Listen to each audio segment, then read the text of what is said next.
नमस्कार विद्यार्थी मित्रांनो, अत्यंत महत्त्वाची अपडेट तुम्हाला या व्हिडिओच्या माध्यमातून मी देतोय, ज्यामध्ये आपण बघणार आहोत की एक महत्त्वाचं शासनाचं परिपत्रक आलेलं आहे आणि या परिपत्रकामध्ये डेडलाईन ठरलेली आहे 31 मार्च 2026 ह्या डेट पर्यंत ह्या प्रोसेस कंप्लीट करायच्या, ज्यामध्ये संच मान्यता समायोजन आणि रिक्त जागांसंदर्भात आहे। मग शिक्षक भरती जाहिरात कधी येणार, भरतीची प्रोसेस कधी सुरुवात होणार याचा अंदाज तुम्ही लगेच लावू शकतात कधीपासून सुरुवात होणार आहे। सो विद्यार्थी मित्रांनो, महत्वाची अपडेट हा व्हिडिओ शेवटपर्यंत बघा। मी तुम्हाला या व्हिडिओच्या माध्यमातून शासनाचं परिपत्रक विथ प्रूफ दाखवतो। त्यातला पहिला मुद्दा सांगण्याच्या अगोदर इग्नाइट अकॅडमीकडनं टीईटीच्या बॅचेस, नवीन बॅचेस चालू झाल्या। ज्या विद्यार्थ्यांना टीईटी क्वालिफाईड व्हायचं असेल, येणाऱ्या जून जुलैमध्ये टीईटीची एक्झाम आहे, त्यासाठी आपण लाईव्ह प्लस रेकॉर्डेड नवीन बॅच द्रोणा 9.0 चालू केली। पेपर 1 सेपरेट 2 सेपरेट पेपर 1+2 ची सेपरेट बॅचेस अवेलेबल आहे। हे सगळं फीचर्स आहे। त्याचबरोबर तुम्हाला टीईटी 1+2 पेपरचे रेकॉर्डेड बॅच सुद्धा अवेलेबल असणार, त्याचे पण फीचर्स सेम असणार आहे। जर जुने विद्यार्थी असेल तर 50% ऑफ आहे, नवीन विद्यार्थ्यांना रेकॉर्ड बॅच मध्ये 25% ऑफ आहे। लगेच जॉईन करण्यासाठी खाली डिस्क्रिप्शन मध्ये ऍप आणि बॅचची लिंक दिली आहे आणि कॉन्टॅक्ट नंबर पण दिला, लगेच जॉईन करा। चला मुख्य मुद्द्याकडे घेऊन जातो, पण काही दिवसांपूर्वीच म्हणजेच 30 जानेवारी 2026 ला एक महत्त्वाचा जीआर आला होता आणि या जीआर नुसार तलिस्मा कंपनीला परत एकदा अपग्रेड करून 1 वर्षाची मुदत देऊन ही शिक्षक भरतीची पोर्टलद्वारे ही प्रोसेस राबवण्याची परमिशन मिळालेली आहे। याबद्दलची मी पाठीमागचा व्हिडिओ घेतलाय, बघितला नसेल तर बघून घ्या। आणि आता नुकताच 2 दिवसापूर्वी साम टीव्हीने सुद्धा बातमी दिली होती, 10 फेब्रुवारी पर्यंत संच मान्यता अंतिम होणार, त्यानंतर अतिरिक्त शिक्षकांचे प्रथम समायोजन होणार आणि याच्यानंतर आता महत्त्वाचा जीआर किंवा महत्त्वाची अपडेट किंवा परिपत्रक म्हणूया ती आलेली आहे। ती आहे 4 फेब्रुवारी 2026। चला तर ह्या अपडेटकडे लगेच मी तुम्हाला घेऊन जातो। खूप मोठी आहे, पण जे महत्त्वाचे पॉइंट आहेत तुम्हाला मी सांगतो बघा। 4 फेब्रुवारी 2026 ला ही आलेली अपडेट आहे। कुणाला गेलं हे परिपत्रक? तर हे परिपत्रक गेले बघा, विभागीय शिक्षण उपसंचालक सर्व, शिक्षण अधिकारी प्राथमिक माध्यमिक जिल्हा परिषद सर्व, शिक्षण निरीक्षक पश्चिम दक्षिण उत्तर मुंबई बृहन्मुंबई पूर्ण यांना गेलेला आहे। आणि विषय काय आहे? विषय आहे बघा, तुम्हाला मी झूम करून दाखवतो। विषय याच्यामध्ये काय आहे? सन 2025-26 च्या संच मान्यतेनुसार अतिरिक्त शिक्षक समायोजनाबाबत। बघा, आपली शिक्षक भरतीची ऍड येण्यासाठी महत्त्वाचा अडथळा जो होता ना, तो हाच होता, संच मान्यता, अतिरिक्त शिक्षक समायोजन आणि मग रिक्त जागा समोर येतील आणि मग जाहिरात येणार आहे। ते पूर्ण गोष्टी यामध्ये कव्हर झाल्या। काय झाल्या याच्यात कव्हर? महत्त्वाचे पॉइंट बघा, संदर्भ 1 आणि 2 आपण याच्यापूर्वी घेतलेले आहे। आता यामध्ये पहिला पॉइंट महत्त्वाचा काय, यामध्ये बघा इथे स्थगिती आणली होती बघा। काही दिवसांपूर्वी तुम्हाला माहिती असेल तर स्थगिती उठवण्यात आलेली आहे शिक्षक भरती संदर्भात। जी संच मान्यते संदर्भातली स्थगिती होती ती स्थगिती उठवण्यात आलेली आहे आणि त्यातल्या कर्मचाऱ्यांचं म्हणजे शिक्षकांचं समायोजन करण्यासंदर्भात जिल्हास्तरीय म्हणजे आंतरजिल्हा, जिल्हा अंतर्गत, विभागीय लेवलला यांचं समायोजन करण्यासंदर्भातला जो जीआर पाठीमागे होता त्याला स्थगिती आणलेली आहे आणि शिक्षकांची बदली आता आंतरजिल्हा जिल्हा अंतर्गत होऊ शकते, विभागीय लेवलला सुद्धा होऊ शकते। या संदर्भातला जो जीआर होता तो स्थगित करून आता ही बदली होणार आहे। त्यानंतर दुसरा मुद्दा यामध्ये कव्हर केला त्यांनी बघा, काय सांगितलंय? सन 25-26 ची संच मान्यता शासन निर्णय 15/3/2024 मधील सुधारित संच मान्यता निकषानुसार व व्यवस्थापन प्रकारानुसार 23/10/2025 रोजीच्या पटावर नोंद असलेल्या आधार वैध विद्यार्थी संख्येनुसार माहे डिसेंबर 25 मध्ये शिक्षणाधिकारी लॉग इनला उपलब्ध करून देण्यात आलेली आहे। म्हणजे मागच्या वर्षाच्या एंड पर्यंत जेवढे विद्यार्थी उपलब्ध होते त्याची माहिती तुम्हाला इथे लॉग इनला उपलब्ध करून दिलेली आहे। म्हणजे शिक्षक संख्या कशी आपण डिफाईन करतो? विद्यार्थ्यांच्या संख्येच्या आधारे किंवा पटसंख्येच्या आधारे, आणि ही पटसंख्या 23 ऑक्टोबर 2025 च्या रोजी अपडेट करण्यात आलेली आहे। ह्या डेटच्या अगेन्स्ट अपडेट करण्यात आलेली आहे, म्हणजे संच मान्यता करायला काही हरकत नाही। पुढे बघा, पुढे सांगितलंय 15/3/2024 अन्वये निर्गमित अतिरिक्त शिक्षक शिक्षकेतर कर्मचाऱ्यांच्या समायोजनाबाबत अनुसरावयाची सुधारित कार्यपद्धती। बघा, मी थोडं झूम इन करतो। सुधारित कार्यपद्धतीबाबत महाराष्ट्र राज्य पदवीधर प्राथमिक व केंद्र प्रमुख सभा, आता ही एक सभा आहे, व इतर यांनी कोर्टामध्ये याचिका टाकली होती आणि या याचिकेमध्ये माननीय न्यायालयाने 23/4/25 ला रोजी जैसे थे आदेश पारित केलेले आहे। त्यामुळे 2024-25 च्या संच मान्यतेनुसार अतिरिक्त ठरणाऱ्या शिक्षक शिक्षकेतर कर्मचाऱ्यांच्या समायोजनाच्या कार्यवाही स्थगिती होती। बघा, आता ही का बरं स्थगिती होती? कारण 25-26 वर्ष चालू आहे आणि तुम्ही 24-25 च्या अगेन्स्ट समायोजन करायचं म्हणतात, संच मान्यता करायचं म्हणतात, हे चुकीचं आहे। म्हणून कोर्टाने सांगितल्याप्रमाणे 24-25 ची स्थगिती देऊन 25-26च्या संच मान्यतेच्या अगेन्स्ट शिक्षकांचं अतिरिक्त करणं आणि समायोजन करणं प्रोसेस घडणार होती, तेच त्यांनी यामध्ये सांगितलेलं आहे. पुढे मुद्दा त्यांनी कव्हर केला बघा. माननीय उच्च न्यायालय मुंबई येथे दाखल याचिकामध्ये न्यायालयाने 14/11/2025 रोजीच्या आदेशान्वये शासन निर्णयाद्वारे समायोजनाच्या प्रक्रियेच्या अनुषंगाने दाखल केलेल्या याचिका सह इतर सर्व याचिका निकाली काढलेल्या आहेत. आता पुढचा मुद्दा आपल्यासाठी महत्वाचा. काय महत्वाचा मुद्दा आहे आता इथून बघूया आपण. महत्वाचा मुद्दा काय, त्याला मी पेन पण बदलून घेतो, हा पेन घेतो बघा. तदनुषंगाने शासन निर्णय 15/3/2024 मधील तरतुदीनुसार सन 25-26च्या संच मान्यतेन्वये अतिरिक्त ठरणाऱ्या शिक्षक शिक्षकेतर कर्मचाऱ्यांच्या समायोजनाबाबतची रिक्त जागा म्हणजेच कोणत्या संवर्गानुसार असेल, विषयानुसार असेल, इयत्ता निहाय असेल म्हणजे गटनिहाय असेल व अतिरिक्त शिक्षक शिक्षकेतर कर्मचारी यांची तात्पुरती यादी 13/2/2026 पर्यंत घोषित करावी. आता 13 फेब्रुवारी पर्यंत काय करायची आहे, ही यादी घोषित करायची आहे.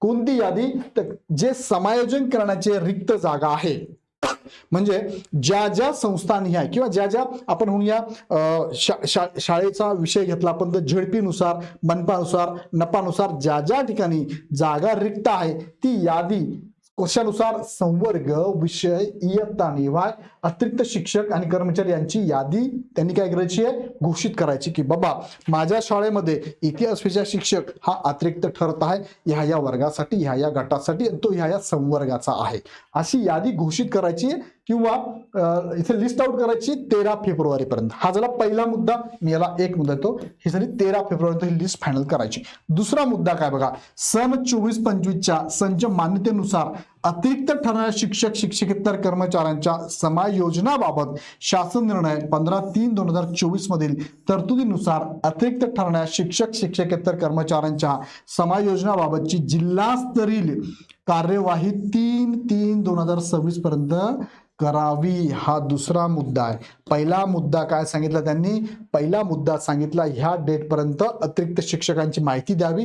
दुसरा मुद्दा 3 मार्च 2026 पर्यंत जिल्हा स्तरावरील मग आंतर जिल्हा असू देत किंवा जिल्हा अंतर्गत असू दे ही बदली कंप्लीट करावी 3 मार्च पर्यंत. पुढे काय सांगितलंय, तिसरा मुद्दा महत्वाचा आपल्यासाठी, पुढे घेऊन जातो तुम्हाला मी.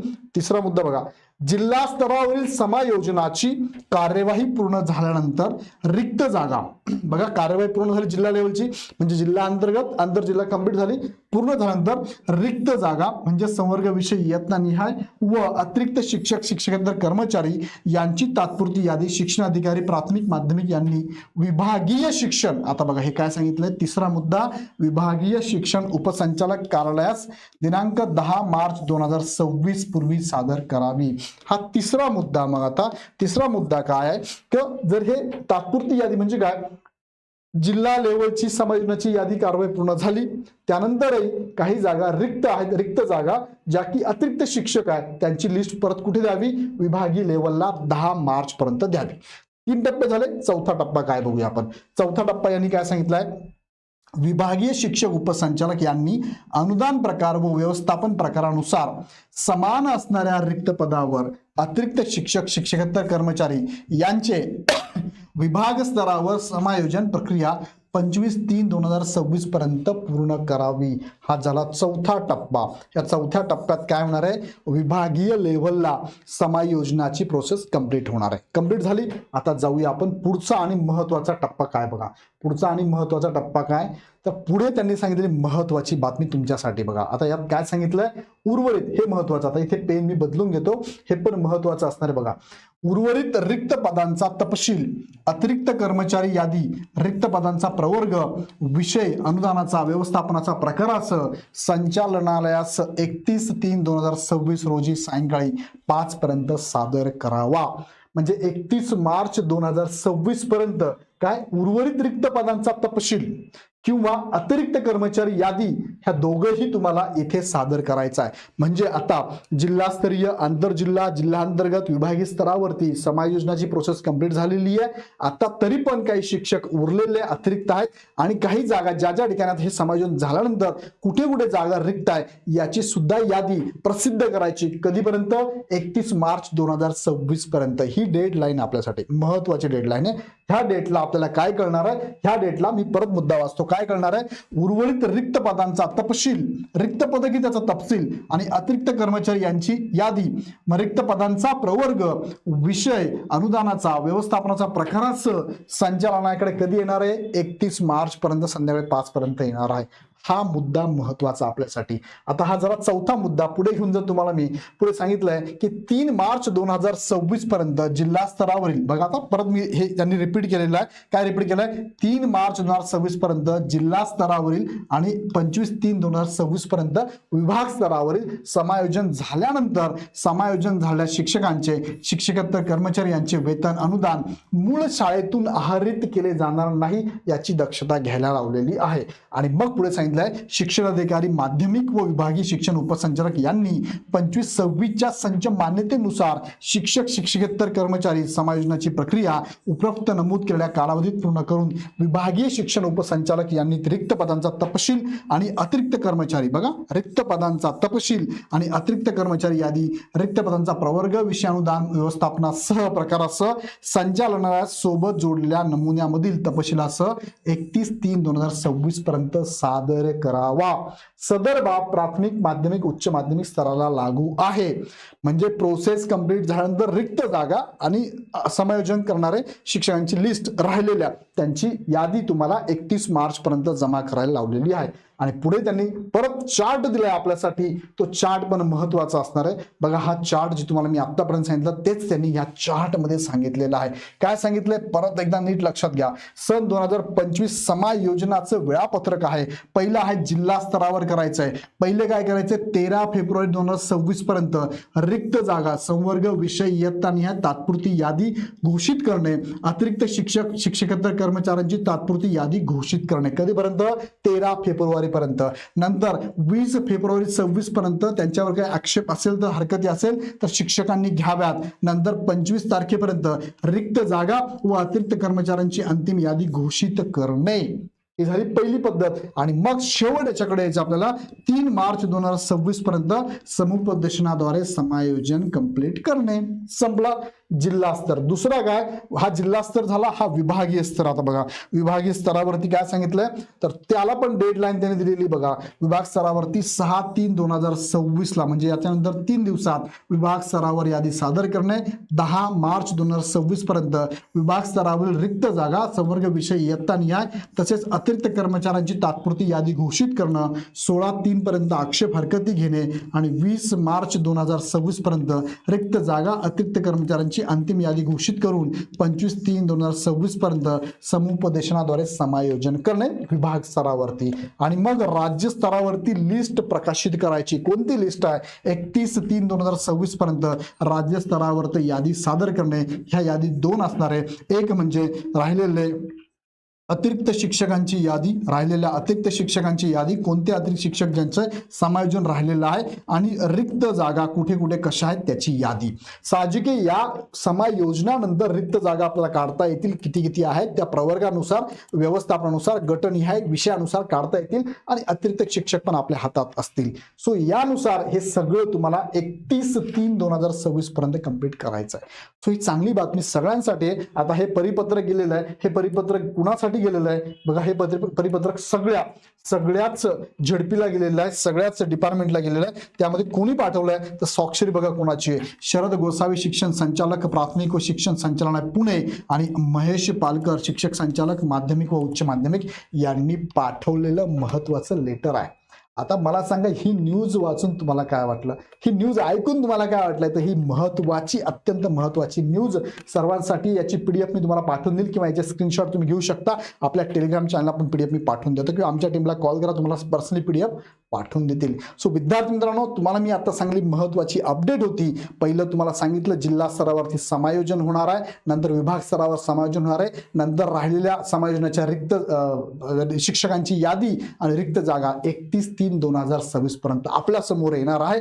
आणि मग त्याच्यानंतर ऍक्च्युअली रिक्त जागेच्या अंगेस जाहिराती पवित्र पोर्टलला यायला लागतील. म्हणजेच याचाच अर्थ शिक्षकांच्या बदल्या 31 मे पर्यंत होणार ही बातमी तुम्ही बघितली असेल, पण मार्च नंतर 31 मार्च नंतर म्हणजे एप्रिलमध्ये पवित्र पोर्टलला जाहिराती यायला लागतील. ऍक्च्युअली यांचे लिस्ट आउट करायचे, फक्त नियुक्ती द्यायची नाही आहे, फक्त लिस्ट आउट करायचं, समायोजन करायचंय, पण नियुक्ती जी आहे नियुक्ती पत्रक देणार ते 31 मे पूर्वी द्यायचं आहे. कारण ते ज्या ठिकाणी आता शिक्षण सेवा देत आहे ते कंप्लीट करूनच त्यांना जावं लागणार आहे. मग प्रश्न तुमचा जो आहे तो रिक्त जागा कधी कळणार आहे, तर आपल्याला रिक्त जागा 31 मार्च 2026 ला कळणार आहे. आणि जाहिरात कधी येणार आहे तर 31 मार्च 2026 नंतर मग ही जाहिरात येणार आहे. साधारणतः मार्च मध्ये ही प्रोसेस चालू होऊन जाईल. म्हणजे लक्षात, एप्रिलमध्ये 1 एप्रिल पासून पहिल्या आठवड्यात एप्रिलच्या ही प्रोसेस चालू होऊन जाईल. म्हणजे आता आपण बघितलं तर 2 महिन्याच्या अंतरावर हे सगळ्या घडामोडी घडून जातील. तुमच्यासाठी सगळ्यांसाठी महत्वाची बातमी आहे. या संदर्भात तुम्हाला काय वाटलं मला कमेंटमध्ये कळवा. आणि अशाच प्रकारच्या नवीन अपडेट आणि लगेच अपडेट तुम्हाला घ्यायचे असेल हा चॅनल सबस्क्राईब करून बेल आयकॉन क्लिक करा आणि तुमच्या मित्रांना नक्की शेअर करा. इग्नाइट अकॅडमीच्या टीईटीच्या लाईव्ह प्लस रेकॉर्डेड नवीन बॅच धोरण 9.0 20 फेब्रुवारीपासून चालू होते. रेकॉर्ड बॅच तर तुम्हाला अवेलेबल आहेच, 50% ऑफ मध्ये पण अवेलेबल आहे किंवा 20% ऑफ मध्ये पण अवेलेबल असेल. यासाठी तुम्ही काय करा, बॅच हे ऍप डाउनलोड करा आणि हवी ती बॅच लगेच परचेस करा. अडचण असेल तर ह्या नंबरला कॉल करा. सो विद्यार्थी मित्रांनो, पुन्हा व्हिडिओ आपण नेक्स्ट व्हिडिओमध्ये, तोपर्यंत धन्यवाद.